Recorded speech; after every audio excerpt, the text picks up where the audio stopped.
नाजरीन, आपको सीधा ले चलते हैं गुरुग्राम के सुल्तानपुर में, जहां पे पीएम मोदी अवाम से खिताब कर रहे हैं।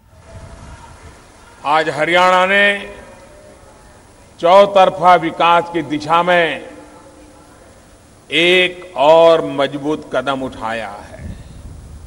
साथियों, हरियाणा की इस भूमि पर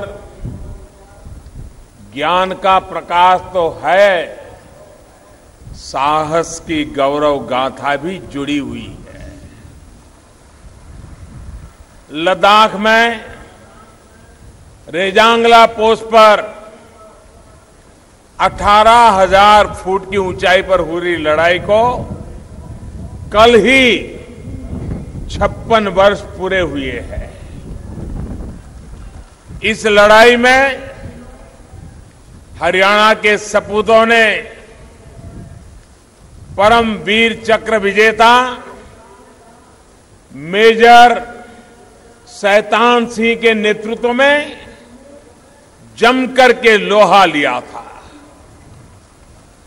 इस युद्ध के शहीदों में अनेक हरियाणा के इसी क्षेत्र के थे।